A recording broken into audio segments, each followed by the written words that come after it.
Okay, boss. So as per we're looking at different database objects. Next one is trigger, boss. Database trigger.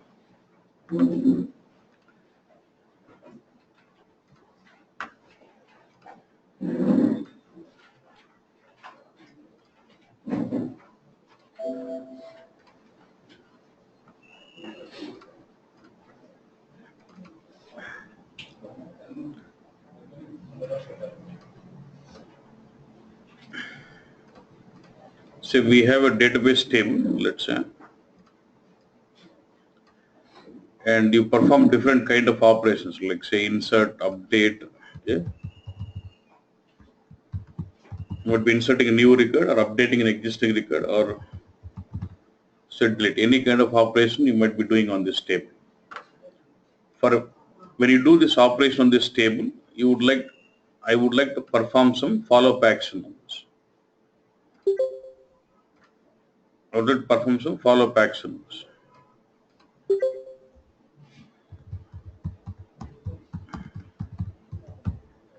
Then we go with what? DB trigger. So what I'll do, I'll have this table, DB table. On top of this table, I'll define a trigger.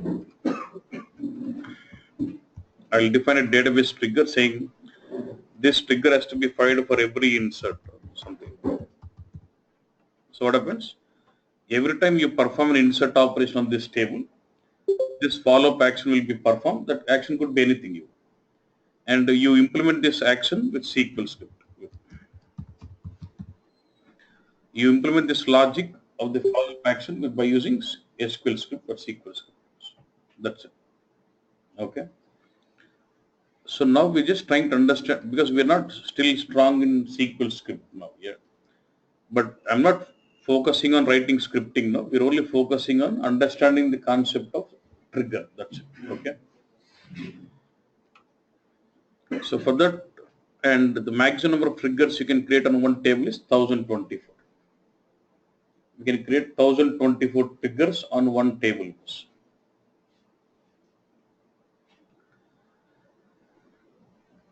See, this is a pretty much real-time requirement. We have this requirement. See, we're implementing a warehouse. We're extracting data from different source and loading into our warehouse, and then we're doing reporting. So in the warehouse, they would like to do manual editing also, because of their business process. After the data has been brought into warehouse, they would like to do manual editing because they want to do some data corrections.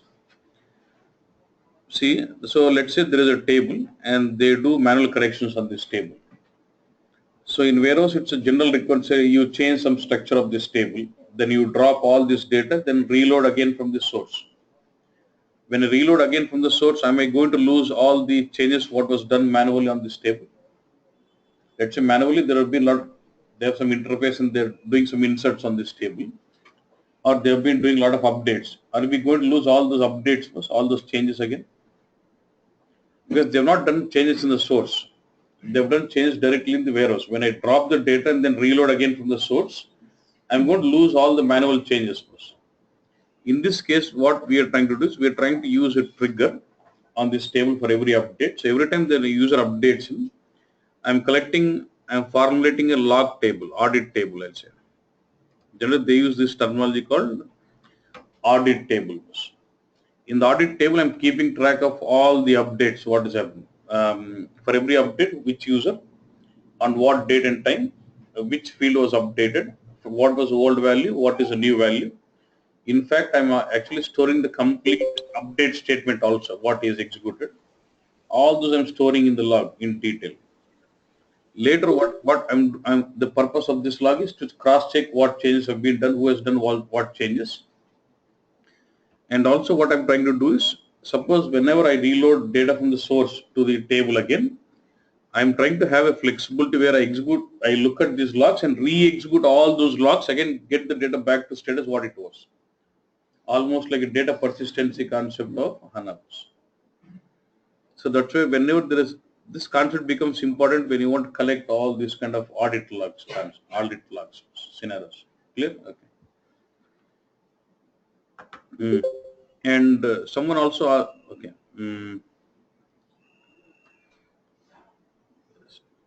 Yeah. Someone also asked me a question recently. He had this question in the interviews. Let's say this is a table in HANA. See, other day we've seen something called SLT, which was we were using real-time replication server. So let's say in the source there is a table. In the source there is a table. Through SLT, you're replicating real-time data from this table into this table in HANA bus. Means what happens? If I add a record, it adds a record. If I update a record, this record is modified. Right? But when there is a real-time replication like this, you want to have the snapshot on the table. Snapshot means, say for example, now the value is 100. You should have a record as 100. Let's say tomorrow they modify this value as say 150. You should be able to do reporting on both the things. The value is 100. As of this date, the value was 100. As of this date, the value was 150. But if I just use this table, this will be over. If I update here, it also updates this record. So even I see it here also as 150 only. Right? So then what we're doing, so when you want to simulate that kind of snapshot scenario, every time the data is put into this table, we have a trigger on this table which is collecting data into another table automatically. So now for every update or insert delete, what I'm doing, I'm adding here, there might be update or insert, whatever it is, but I'm adding here as a new record. Say now first record comes in as 100, which is an insert. There will be trigger on insert, which will format a new record saying for this date, the value is so and so. Again, there's an update. Again, I'll also have another separate trigger for what? Update statement also. So when update is here, I'll collect that record and add as a new record. Now in this table, I'm going to have what? The yesterday's date with 100 and today's date with what? 150. That is how we can do. In even that scenario, you can use triggers also. Yeah, because this will be coming in real time. And even the trigger is fired out automatically whenever there's an insert operation or delete operation or update operation on the table. We can use this concept there also. Okay, boss? Okay. So just demonstrating on.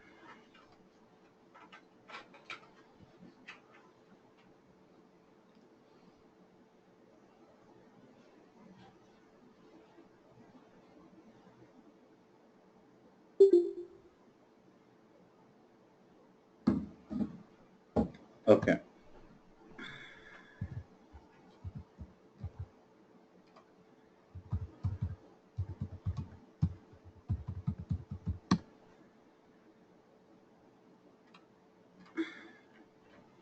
So what I'm just trying to simulate the same kind of scenario. What I'm doing is, I'm just creating a table called, what is this here?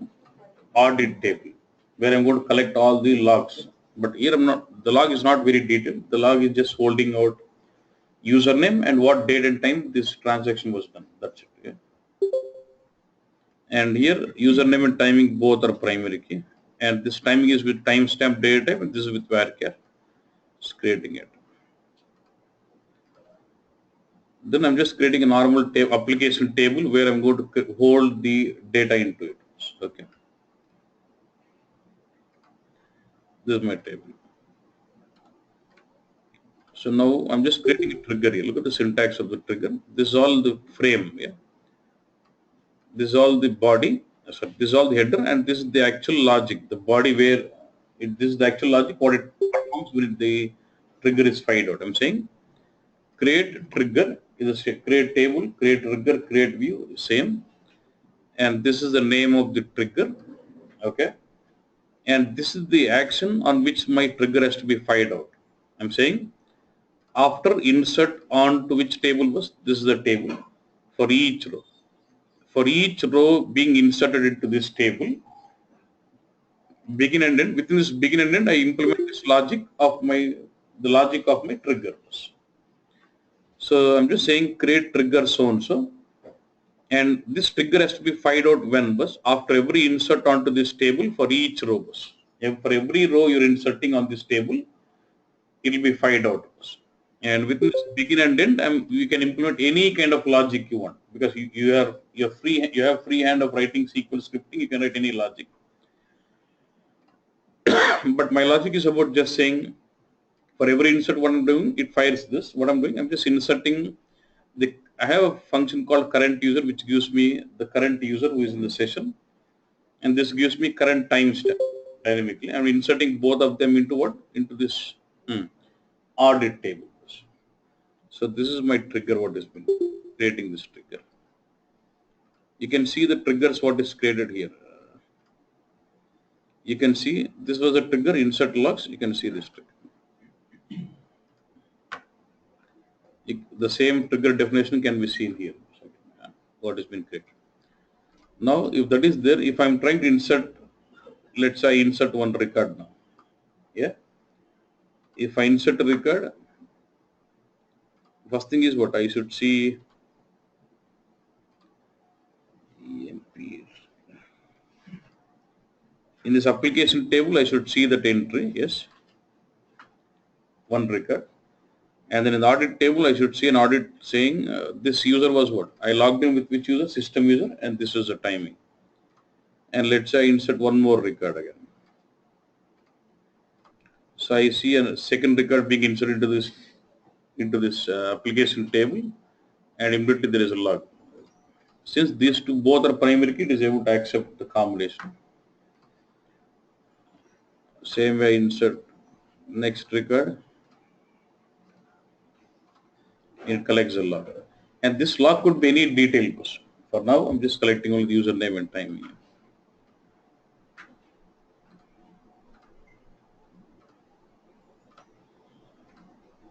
Again, for like this, we can use the triggers. In SLT concept would use the same concept of triggering triggers, database triggers. When you look at real-time replication with SLT, it does use this concept of trigger-based rules. We'll see that. But this is the concept of triggers. So you have database object, you want to perform some follow-up action on every insert or update or delete, then you can go with triggers. Okay. If you see the syntax, see, it's only about writing the header. Once you have the header, the body could have any logic you want. So for writing logic, you will start using scripting. Okay. So once you're familiarized with scripting, you can include any kind of logic you want. Okay. Next, comments. Comment is very simple. It's about adding your description to the database objects, table or a columns. You can take important thing. Now let's say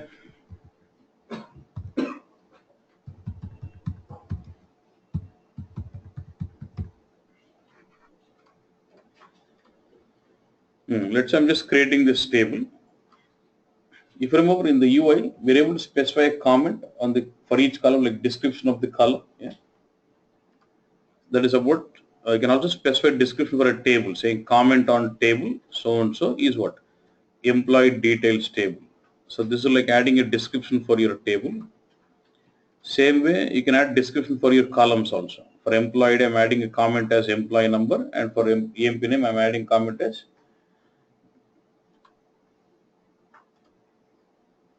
EMP comments.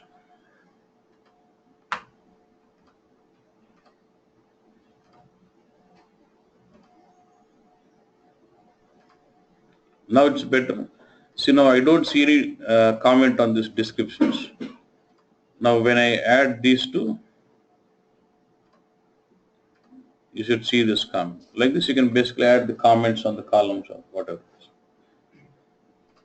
That's only for adding descriptions of the columns or table. Right? Next sequence. This is very important. Now is it fine?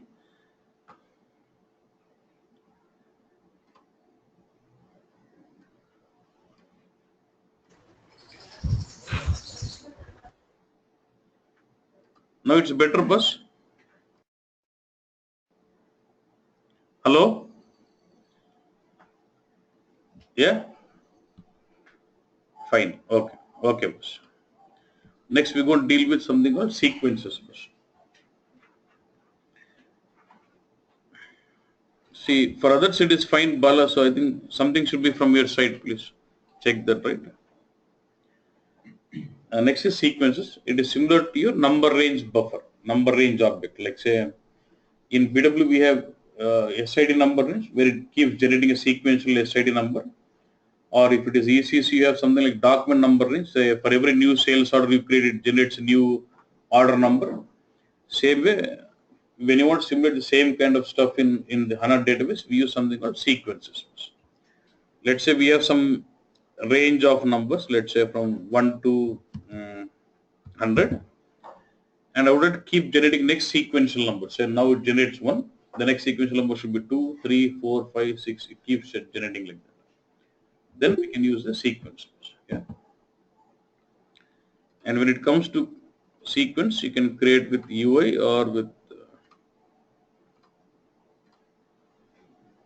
here it is. Now let me just select the sequence folder, right click and say what? New sequence. Just give some name.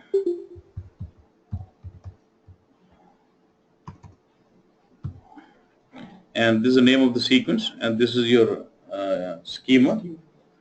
And you want the sequence to hold the number range starting with 1, and I'll say minimum value is 1 and max value is, let's say what, 100.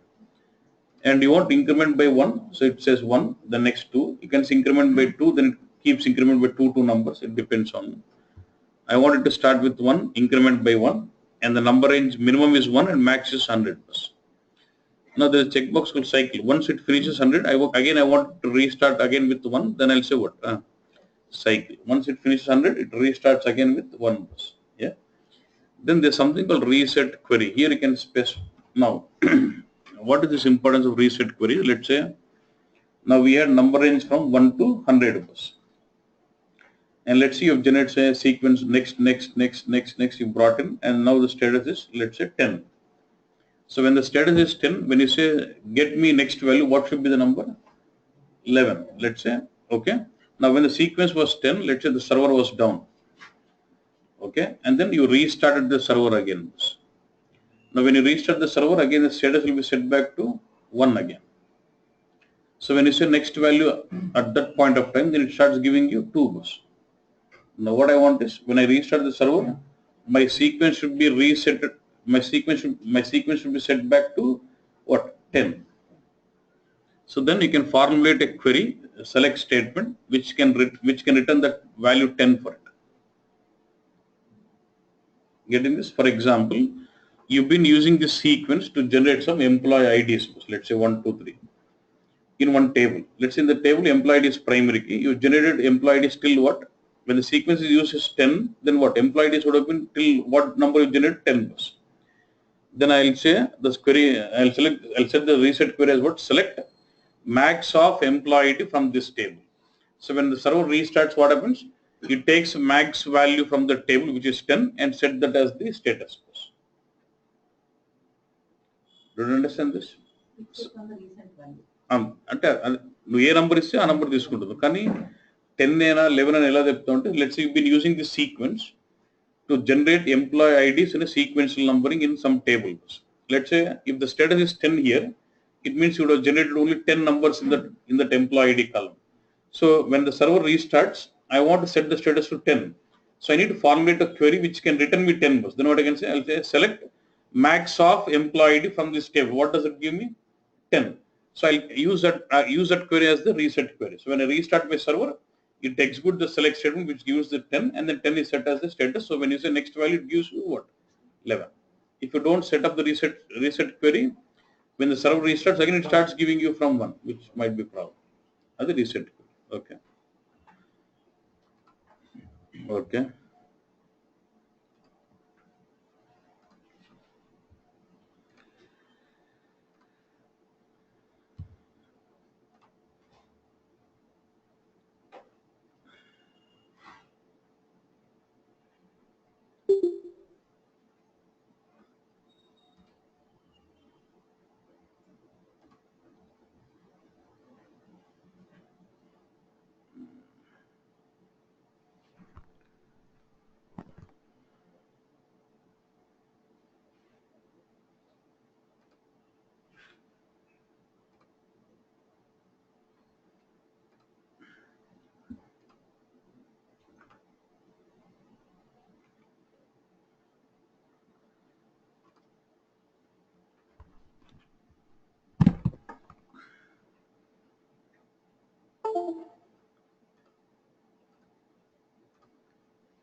Yeah, I've disconnected the screen.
In the expert.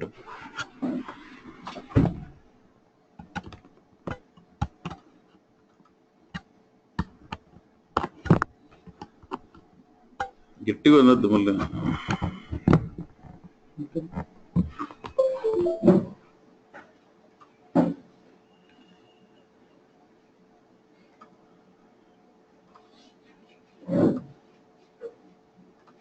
Now it's better, boss. Yeah. Hello.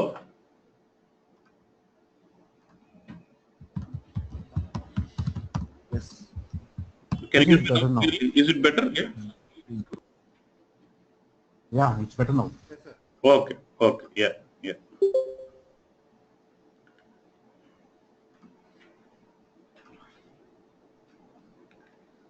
Where are we? Yeah, we're looking at the sequencing, right? So we created a sequence here, right? So when you work with sequence, there will be two functions. One is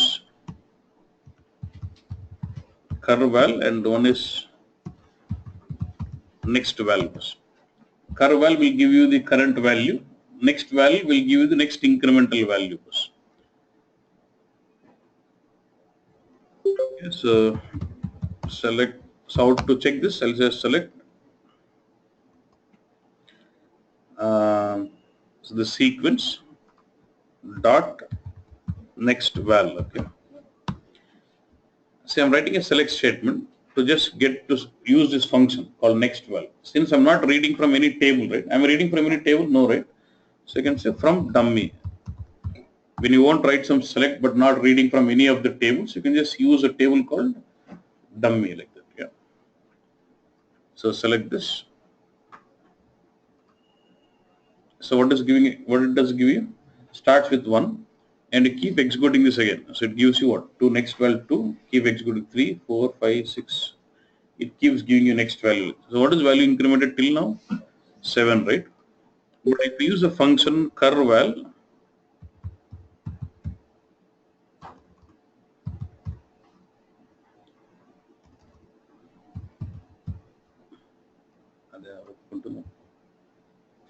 what is giving you curve val as?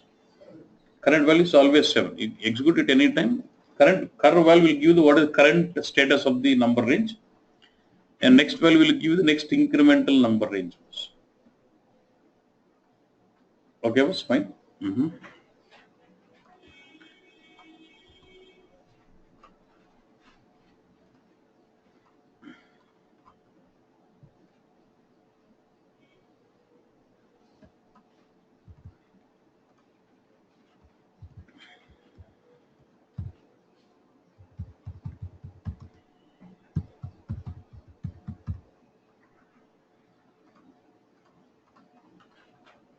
Okay, boss.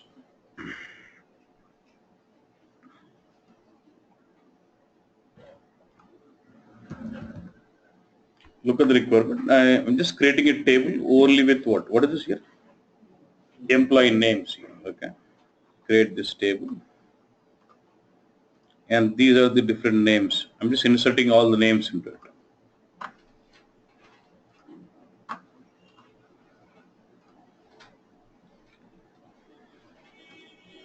So this is my table with all these names. Don't get worry about this row number. This is the only column I've got, employee names. Okay. So now what I'm doing is I'm just creating one more table. I wanted another table with employee and what? Name. Actually, I had a table only with names. Later, I wanted a table with employee ID and name was.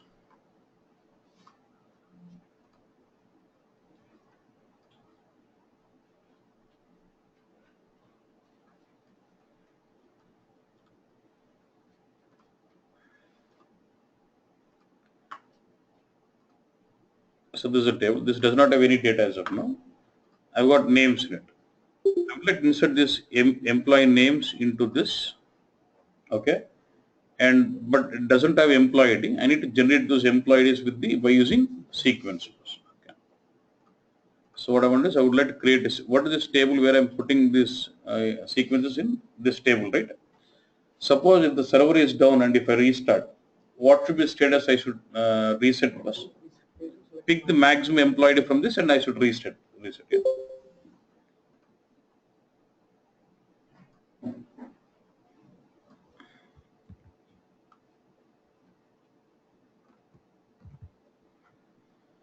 Look at this. What I'm saying. Create. You can also create with SQL also. Create sequence. In the same. Okay. Create sequence with this name. Schema name dot sequence number. Start with 1, increment by 1, minimum value is 1, max is 100. If I say cycle, then what? In the UI you have a checkbox, but here you should say cycle or no cycle. Okay. You say either cycle, here for checkbox you should say like this, either cycle or no cycle. And cache 5 and the next 5 numbers will be in the cache, it will be faster to generate the sequence. That's it. Next subsequent 5 numbers will be in the cache, that's it. And I want to reset it, yes, reset by this query. Select max of employee ID from this table. So whenever I restart my server, it has to pick the max employee ID from this and put that as the status.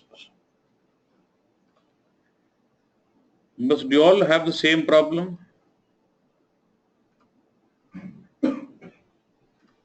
Yes, sir. Yes. Still, Yes, sir. from my side, I'm fine because Okay, sir, could you please repeat this cycle concept as many times this concept comes, the when I say cycle, issues with the network then? let's say the minimum value is 1 and max is 100. Once it keeps generating the next sequential number, let's say it reaches the max value is 100. So once it reaches 100, if you switch down the cycle, again it restarts the next number from 1 again. Okay. Yeah. Hmm. And I'm just creating this cycle sequence. Now what I'm doing, I'm just inserting the data. Look at this now I'm saying. Insert into this employees table based on the result of this select statement. What is the select doing? The select is just taking the next value of from where? From the sequence, and the employee names from which table? From employee names. Since this does not have any table, you don't have to specify anything. So I'm just saying employee name. This will actually give you the sequence number with 1, 2, 3 generated. Already till 6 it is generated. Sir, unable to hear anything. Hello? Yeah? What is it? Unable to hear anything. I have a voice break.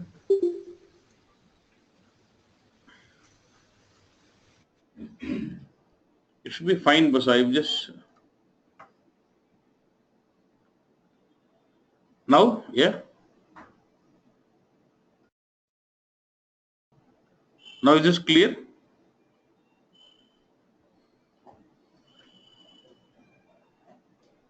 So you're able to hear me, right? When I try to speak continuously, is it fine? Or any issues you have? It's clear Fine now. now. It's fine now. Ah, okay. Okay. So what I'm trying to do is I'm just trying to select the, because I don't have employee ID which I need to fill in. I'm going to use a sequence as the next value function to get the sequential number. And I use employee name to get the name, and then I'm inserting into this table. So I just execute this insert with this subselect. And now you're going to have this employee IDs. Now why does it start with 7? Because we already run query once, which is generate till 6. The next ones are 7. Like this, I can use the sequence. Suppose if you want to generate some sequential primary key kind of field as an incremental value, then you can use sequences. Okay, boss? Yeah.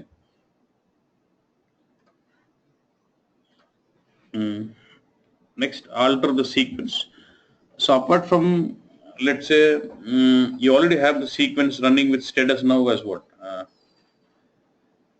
It was 7, it was 12 now. So the next status would be from 13. So, but I would like to reset the status back to 1. So then I can also alter this, say alter sequence, restart with so and so. If I execute this alter statement, so I want to restart with 1.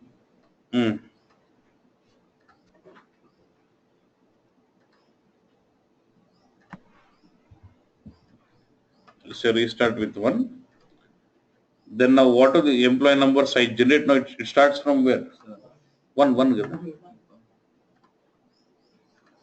So you get 1, 2. Like this, you can alter the sequence to change the status of the sequence also. Okay. And you can also change any other parameters, like say I want alter, let's say you already given max value is 100. We want to increment that max value. You can say alter sequence. Max value is say 500, 600, you can change always. Okay. Say for example, now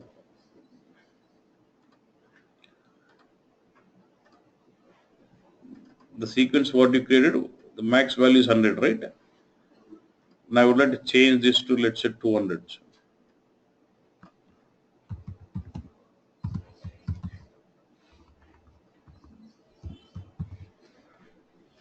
I'm going to alter this with the max value.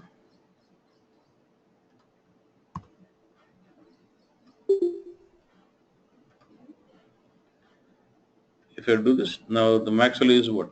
I can increment that max value to change the max value. Any property can be changed by using alter, max, min, start with, increment, reset, whatever it is. Okay. Next is our drop statement. So mainly we'll have create statement, alter statement, and drop as part of DDL mainly. So when you say drop, you want to delete that object.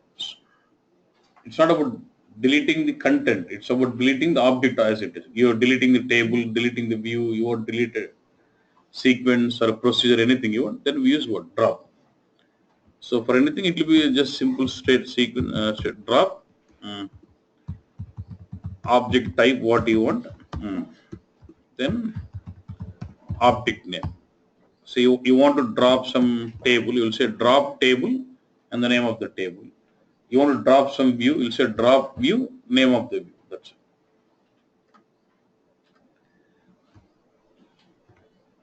So I'll say, so I want to drop this, let's say,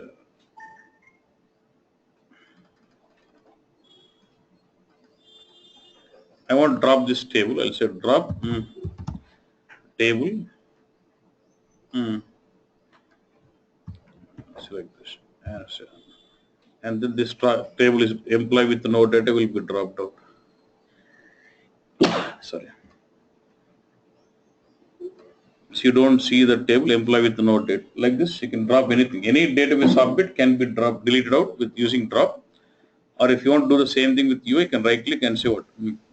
Delete. Now do you say delete catalog object or rows? Catalog object.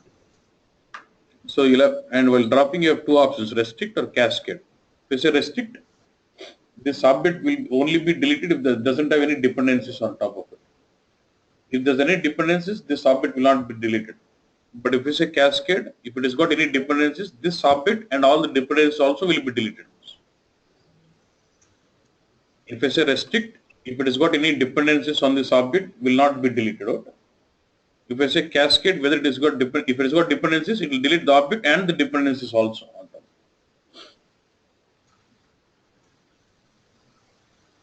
Can we restore dropped object from the logs? No. We cannot restore the dropped object from the logs. No.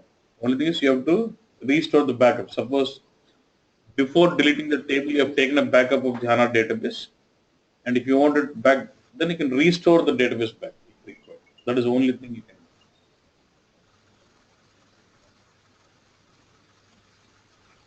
do. When you say drop table in SQL, whether it checks whether it's restricted or cascade or directly drops, irrespective of anything. Which one? If you don't specify anything.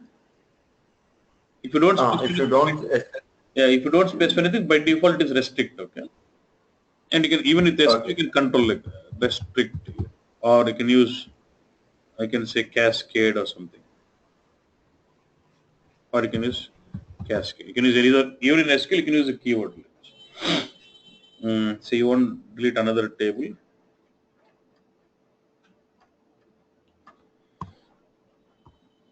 But I won't like to say with,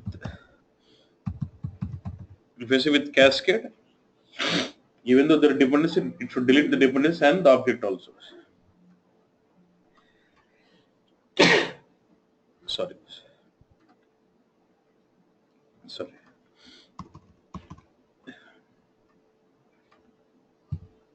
So no, you don't have to use a keyword with straight away cascade or restrict. So it's like any object can be deleted, view, sequence, anything. Okay. But only thing is, if you want to drop a sequence, you'll say, oh,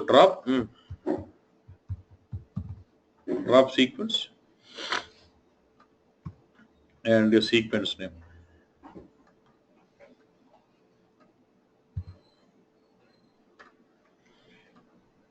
And once you execute it, sequence, anything, just drop and the type of object what you want, table or whatever, and then object name, cascade or restrict. Next, about renaming. See, as part of BW, you don't have the option of renaming the technical name, right? Once it is script, but here we have an option of renaming a table or renaming a column of a table also. Just a simple.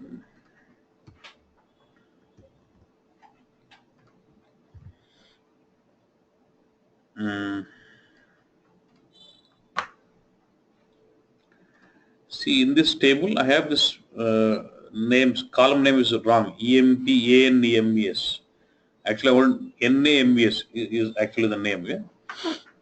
So I want to change that. So rename column from which table? From this table, employee names. What is the old column name? EMPANMES.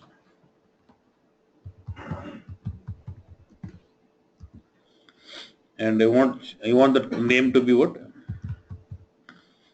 Employee names. So I can rename a column name.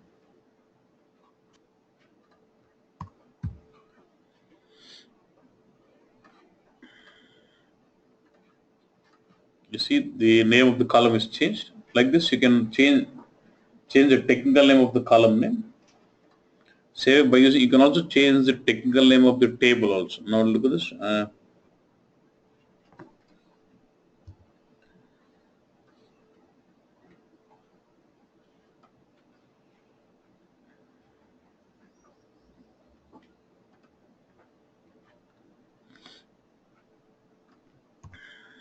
So I want to change this table name from unload to load. MP load. See, now you see unload, right? Now if I refresh, you'll not see any table with unload. You'll just see EMP load.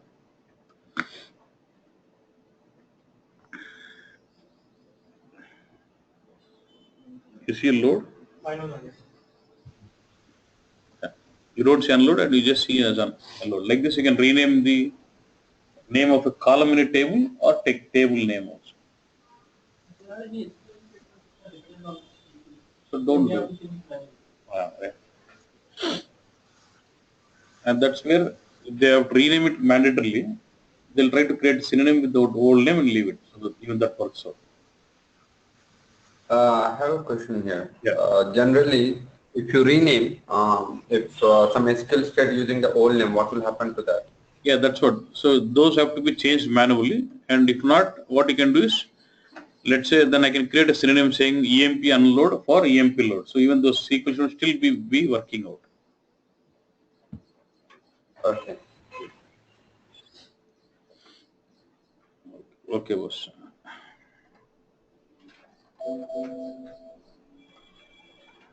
Now let's get into DML statements.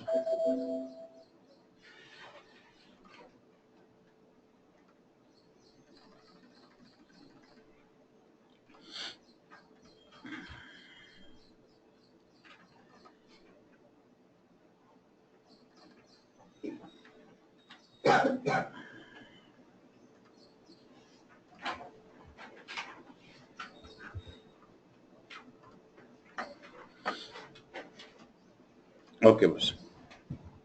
And these are the DML statements which we'll mainly deal with. So we have something called delete operations. DML is like what? DDL was about creating the data. Sorry.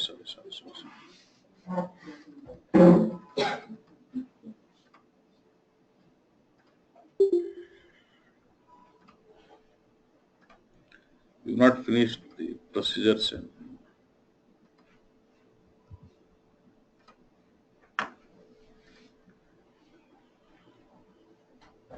Procedure came లేదనుకుంటా.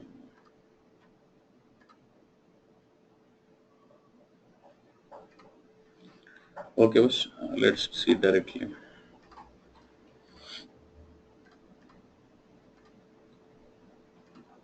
Now let's deal with what procedures. See, even for implementing procedures, we would need scripting, SQL script. But now here we are not focusing on SQL scripting. We'll learn that later. But for now, how do we actually create a procedure? That's it. Just an overview on how it is created.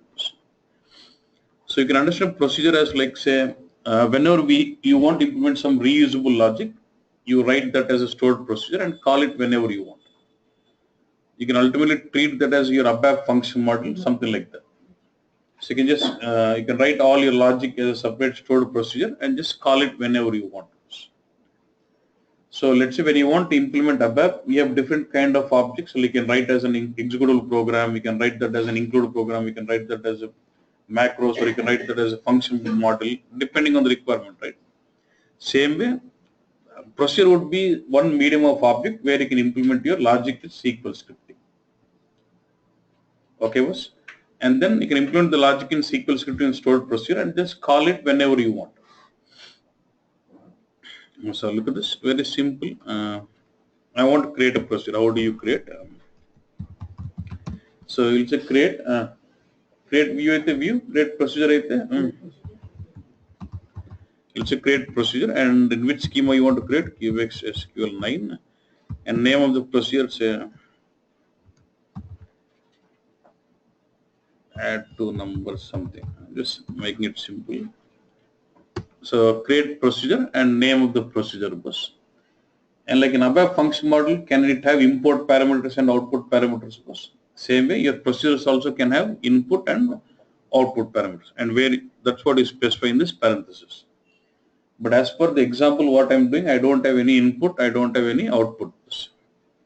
And then say as, and then say begin and end. Within this begin and end, you start writing all your, within this begin and end, you'll have the body, the actual logic, what you want to implement with scripting, SQL scripting. You have lots of other options, parameters, but for this basic one, how you can write. So you'll say create procedure, name of the procedure, and within the parenthesis, you can have input or output parameters as begin and end. Okay. I'm just writing simple. Declare v and I'm just declaring one variable v underscore a as integer. Then v underscore a, adding two numbers like 10 plus 20, and every line in scripting you end with semicolon. And one more point is, normally above when you want to say a equal to 10 plus 20, or you just say equal to, but here assignment operator is colon equal to. Colon equal to is the assignment operator here, and every line ends with a semicolon. So here 10 and 20 are added up, and it assigns a value 30 to this which variable? B underscore a, and the variable is declared. For declaration, instead of using the keyword data, here you use declare. And then I just want to print this out. For printing, I can just use say select B underscore a. So see, when I want to refer to the content of this variable, I would say colon variable names. So if you just say variable, it refers it as a string. But I would like to refer to the content of that variable, so I would say what? Colon variable name. This I would like to give it as something like result something, alias name. Since I'm not reading from any table, I can say from dummy. That's it. So I'm just going to create this procedure. So just declaring a variable. I'm adding up 10 and 20 and assigning the result to what? V underscore a. And same thing, I'm just printing it as result. So, and I just now procedure is created now. The procedure is created here. Now I get to see when I go to my procedures folder, I get to see the procedure here. Add two numbers, right click and say scripting detail chaptana easy. When you say open definition, this is where you see the code, what has been written. Okay. Now I would like to call that procedure bus. So for calling, we use a function called call and your name of the procedure bus. Since it does not have any input or output, you just create this procedure. Just say call procedure name. That's it. So when I'm going to call this, it is going to execute that code and print me the result as what? It is going to print that value of v underscore a as what? Result, and print me as what? 30. This is like a simple procedure you can build. Okay. Now the requirement what I have is now we decided that actually it was not supposed to be 10 plus 20. It was supposed to be 30 plus 70. So now I would like to change my procedure.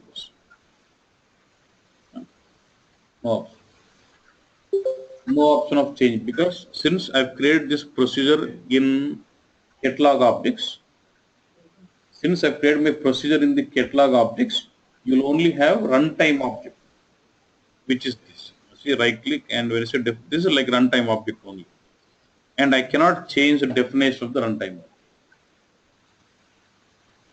Okay. Suppose, but actually I want that once I create procedure, I should have the flexibility of changing it n number of times depending on my change in the logic, right? So what I'll do, I'll not create procedure here. What I'll do, look at this. I'll go to, you remember in the even in the packages we could create procedure first. If I create my procedure in the content folder, I'll have design time object as well as runtime object. So I can keep changing my design time object n number of times I want. Procedure. So you'll have content. Under the content folder, I'll have what? Packages. Under package, I can create a right click, say what new, and what else? What is it? Procedure. Give some name. What is it? Edit. Add two numbers. That's my name of the procedure. Don't worry about all this. We'll come to that later.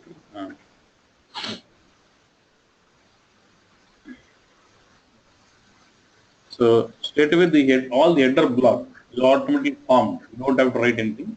By default you'll have begin and end. You start writing your logic within the begin and end. When I'm writing in the catalog, I'm just formulating my own header and then having begin and end. Right here, everything is formulated. See, you remember in the parentheses you specify input and output parameter. That you have to be manually added here. can say right click, new output parameter. You can right click on this and say add new output input parameter, whatever you want. But again, parameter name later, so I can say what declare v underscore a, what is it, int, and v underscore a assign 10 plus 20 and select. But here, if I need to return some value back,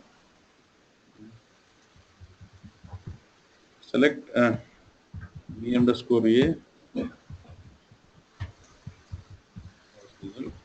The composer output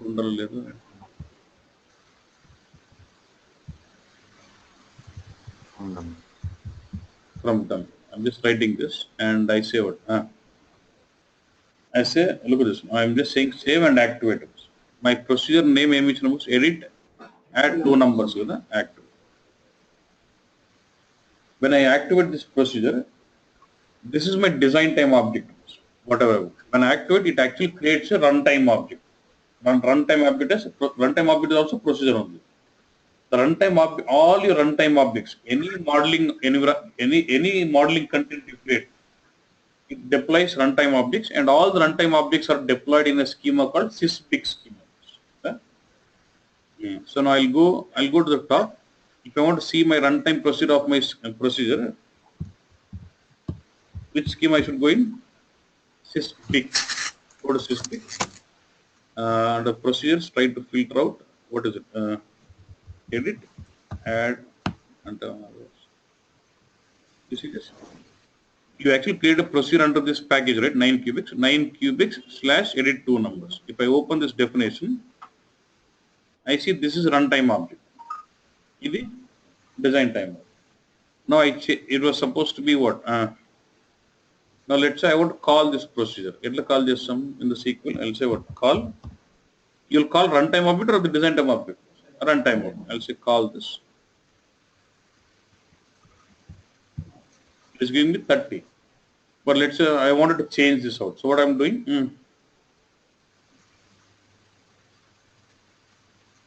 Where will it go? I'll go to my content folder.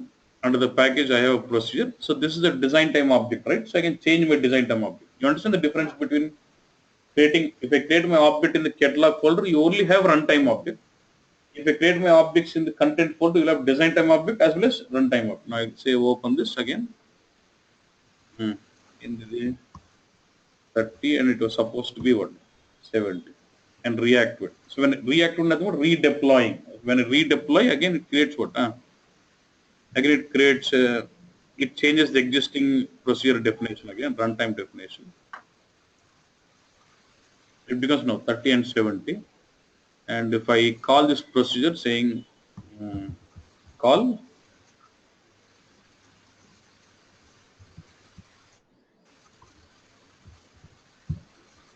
you understand the difference? If I create my procedure straight away into my catalog folder, I only have runtime object. But if I create my procedure in the content, I have design time file as well as runtime objects. I have the flexibility of changing the procedure later. The depth on the, but this is a rough idea about how the procedure looks like. You can write this procedure and call it like this. Okay, what's fine? So when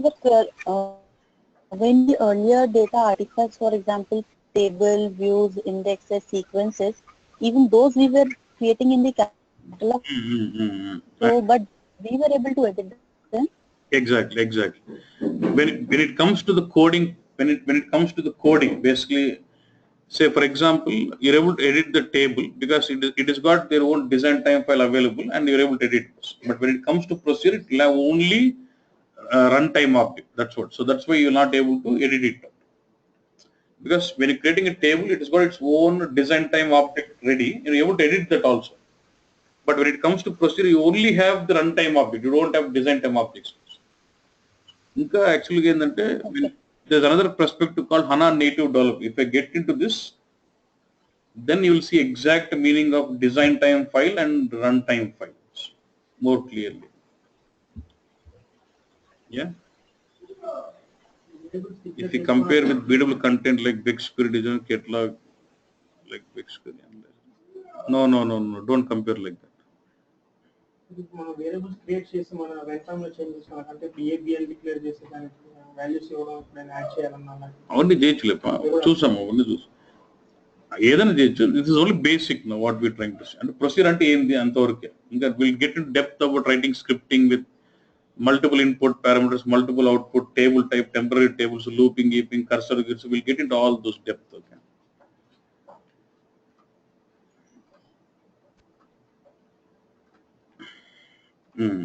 Now apart from okay, now this is my okay. We can also debug the procedures also. Let's say this is like coding, right?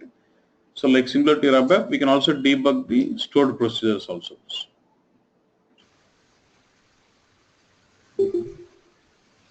You can just double click on the procedure. Let's say I want to debug it. So double click on this procedure. Okay. It opens this object. Okay. Now you see, like in ABAP, when you say F5, it is executing one line, right? Like when it's F8, it jumps to the breakpoint.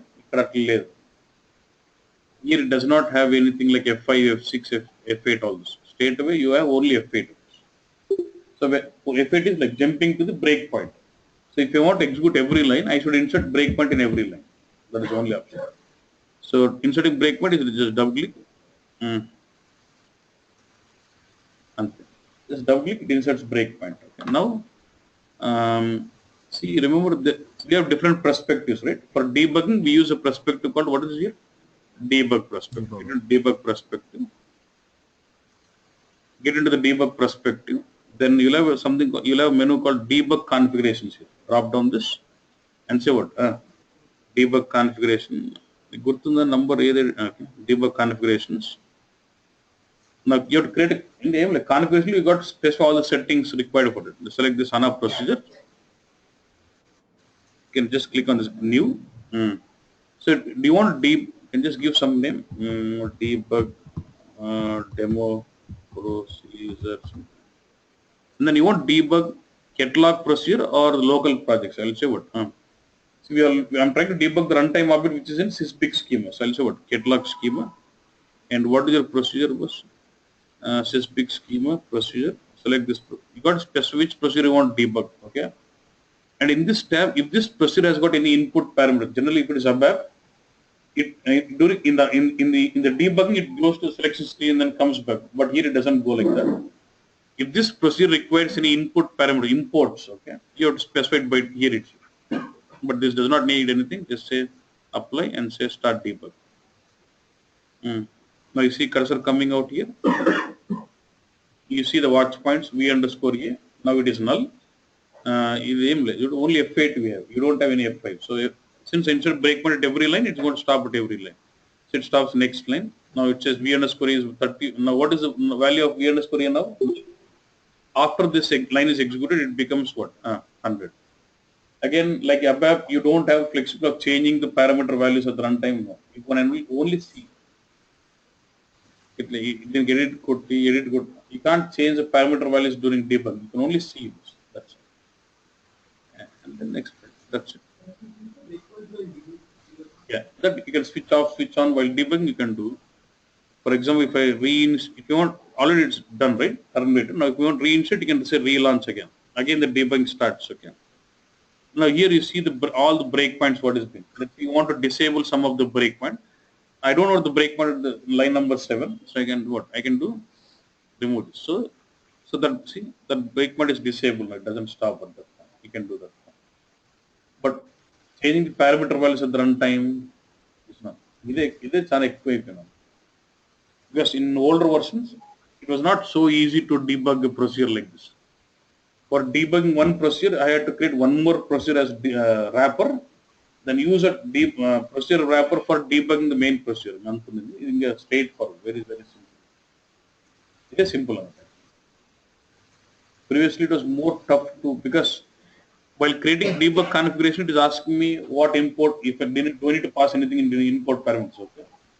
If there's any procedure with input parameters, if I had to debug, I had to create a wrapper procedure which will call the procedure by passing that parameter, then debug this procedure so that it will call that and debug that. Now this is made simple. Now we don't have all those options. Okay.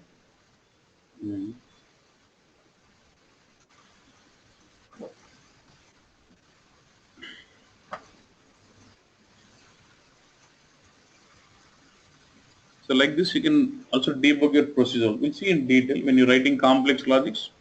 It makes sense to debug it. Okay? Then next we'll get into functions.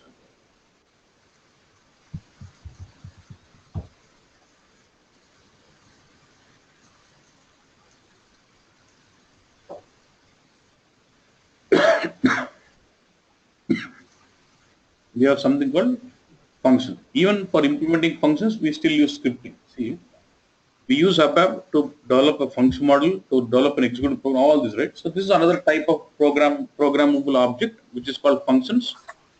So even to develop functions or to create functions, we use scripting here. But there is a difference between functions and stored procedures. There are a lot of differences, but major difference you can think is in a stored procedure, I can export multiple output parameters, but function can return only one output parameter. There are a lot of differences. We'll see that later, but major difference should be that your procedure can return multiple output parameters, but function can return only one output parameter. Okay, boss?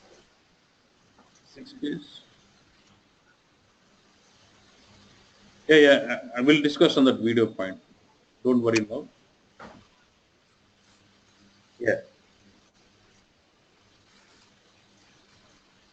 So I'm just using this. I'm just creating some function. This is how you create a function. Purpose. It's more like instead of saying create procedure, you say what? Create function. Compulsory return jail parameters is also like that. You confusion.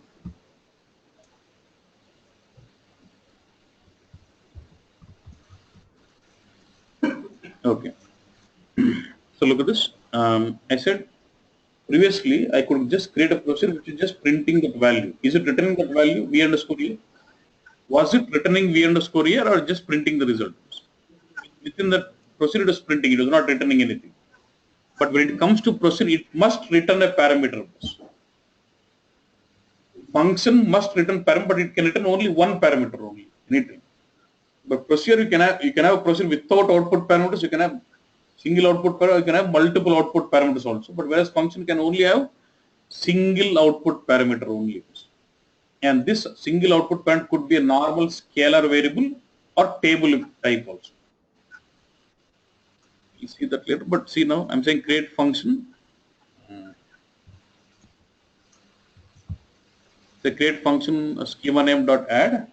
This is my function name, and this is going to return my C. Okay, as this as and then begin and end. Within the begin and end, I'm just writing the logic. So v underscore C is what 10 and 10 plus 20. So this function gives me what 30. So here I'm not declared anything. So with returns I've declared. So I'm explicitly declaring which there will be only single parameter which will be returned out. That will be declared as returns. Okay. And then if it is a procedure, but if it is a procedure, you're using call function to call the procedure. But if it is function we don't call the function with call or something. Function is embedded into select statement generally. Like you have lots of ready-made functions given by SAP like string, concatenate, left string, right string, left trim, right trim. You'll have a lot of functions. This is like custom function you have developed.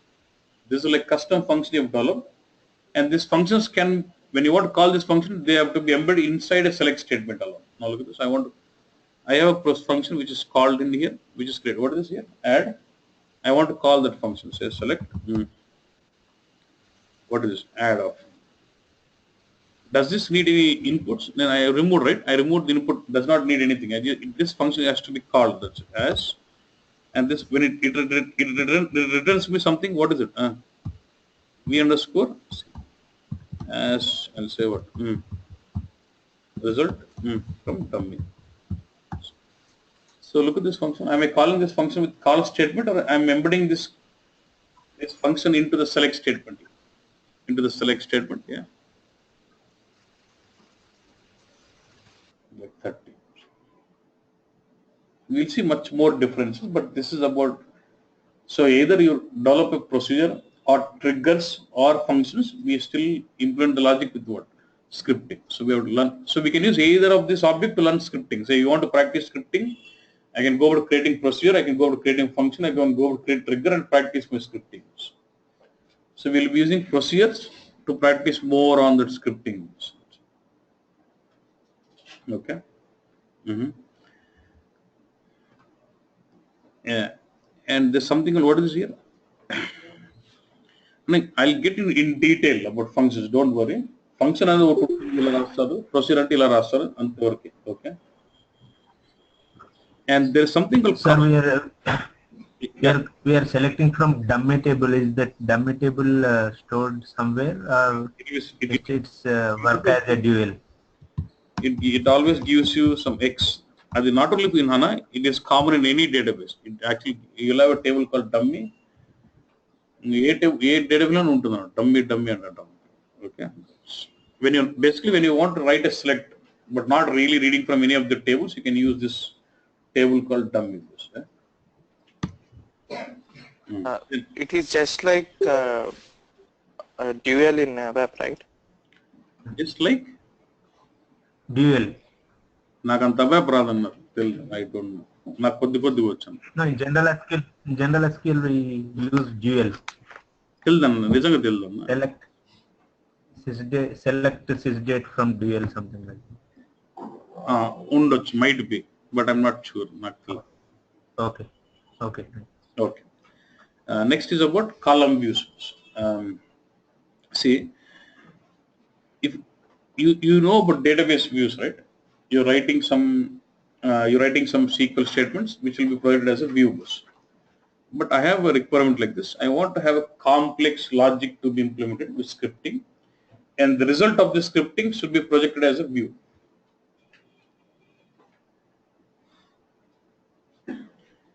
If you look at database view, you join two tables or you write some inner join or whatever it is and then do. But let's say my requirement is like this. Take data from some table 1 and loop through each and every record, do some logic, do look up to some other tables, delete some records from the table and do all kind of manipulations. Then whatever the result I've got, I would like to project that as a view virtual. And when I try to read the content of the view, at the runtime, it executes that stored procedure and gives me the result of this. That is what column view is.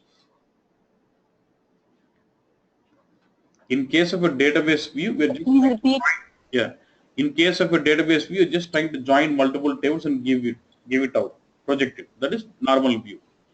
Now, when you say column view, it's like this. Say you want to implement some complex logic, which could be deleting, looping. It could be any kind of logic. After performing this logic, you have some results that projected, which you would like to project as a virtual object, which can be done through column views. So when I try to refer to a column view, it actually fires a procedure, and the result of a procedure has been projected as a column view, virtual. Okay. Now look at. Not exactly. I'm not really so strong with other database, but in other database they use something called metallized views. Do metallized views store data physically? Sure, Amma. But I read somewhere metallized views store data also. Data between metallized views also store kada. But actually this is more like a metallized view with more of complex logic, but do not store data. When I say column views, similar to other database, which is more like metallized views with more complex logic, but they do not store data here. These are virtual again. These column views are virtual. Okay. Now look at this. Then but let's not get confused.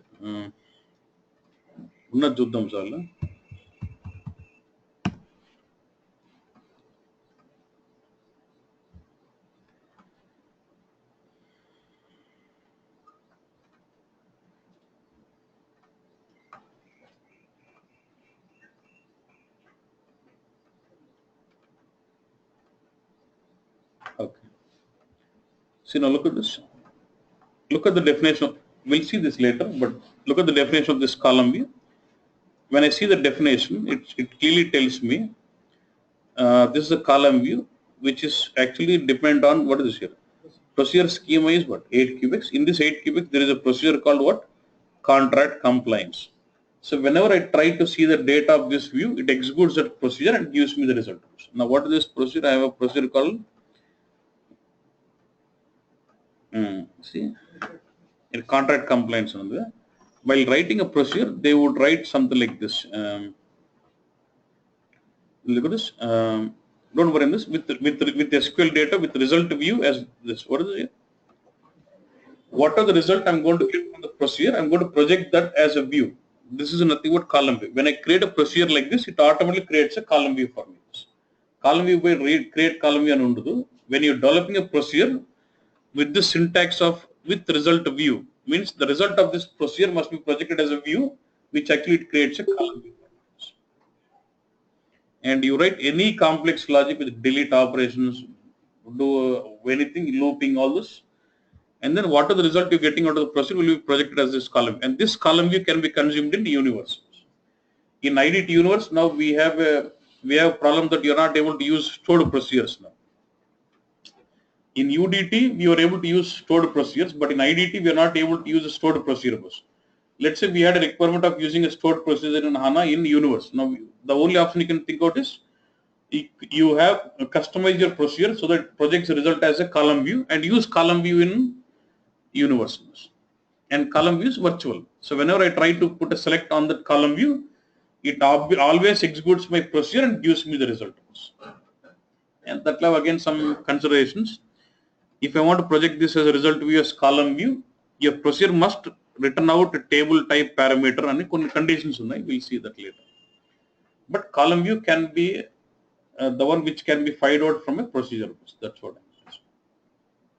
So you want to implement some complex logic, and the result of this logic to be projected as a view, virtual view, then I can go with what? Column view. Sorry.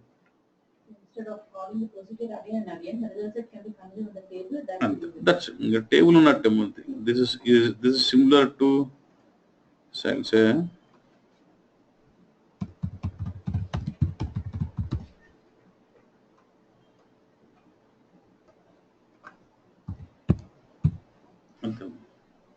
when I fire a select on that column view internally it is executing that stored procedure and giving me the result. That's it. It doesn't take any space in it is virtual. It is virtual. So this should be the workaround solution when you want to use a stored procedure of HANA into universe in IDT, because you cannot insert a procedure into IDT straight away. So this should be the workaround to use column views. So enable a procedure enable a procedure to project the result as a column view and consume column view in IDT universe. That's it. Yeah, what is the doubt? So what is this universe? Yeah, it is actually when they do reporting on BO, when they want to consume this database objects of HANA, they create some semantic layer in that. Like we thought, let's say, now HANA is a different database, BO is a different software, right? So in BO, they need to have a connection. From BO, they need to have a connection towards HANA tables, HANA database.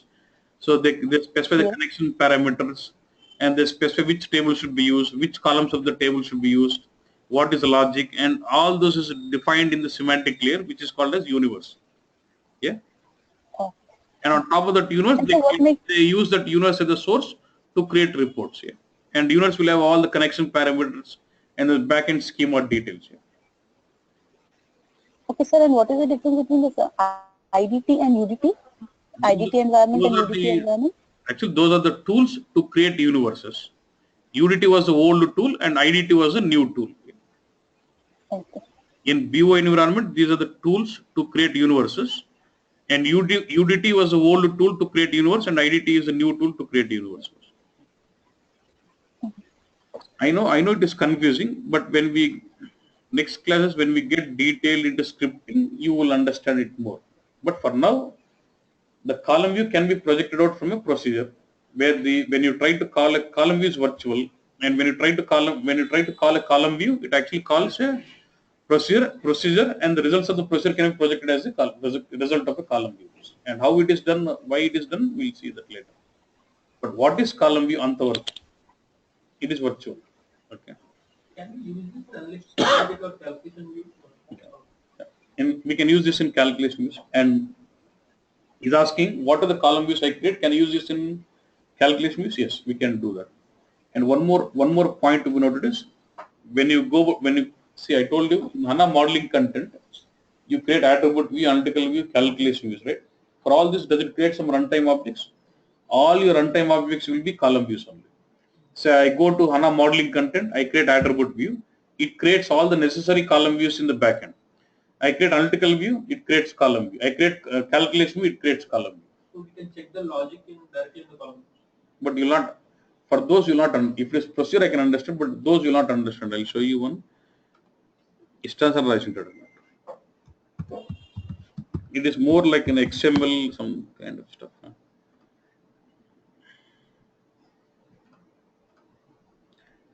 This is one kind. He uses some alias column names and then he uses this. But if you're good, if you take this into Notepad, we should be able to understand it. Should not be a problem. So when you've done some graphical modeling and when you deploy it, it actually creates this runtime column views in this. So for all your HANA modeling objects, attribute view, analytical view, calculation, it creates those runtime column views in this. So in the BO reporting, you can consume view as it is, or you can consume column view, or you can consume tables, any way you want. Okay. We'll see that. Go to the procedure that you created as a column view. Sorry, I could not hear you. What is it? Can you please go back to the procedure that you were creating as a column view? Can we get the procedure? Can you please go back to the procedure that you created as a column view? Okay. Yeah, this one. Yeah. Okay. So how it is displayed as a column view? I mean, where we have specified that. Yeah. While creating procedure, I said project the result with result view so and so. So what are the results I'm going to project from the procedure? It is going to project this as this column view name. That's why I had a column view with this name as what? Contract compliance. Okay. Yeah. Understood. Yeah. Okay. So we'll stop it here for today, and then we continue. And for videos, I think there was some lot of issue on it. So yesterday I started working on it. So today we should finish that problem. So you should receive videos today. Okay. Right. Sorry for that. And the result of the procedure you received it yesterday, right? Yeah. What is it? The result of a procedure will be in a column view. Yeah. Result of the procedure will be projected as column view only if you're outputting a table type parameter bus. Otherwise, no. If your procedure is returning a table type output parameter, then only the result can be projected as column view. We'll see that conditions later. Don't worry too much on that. We'll get into very detailed was. Okay, scripting and okay. Fine. Don't worry now. Yeah. Tomorrow we'll have class. Yeah. Plan of the we'll have class tomorrow also. Okay. Fine. Thanks.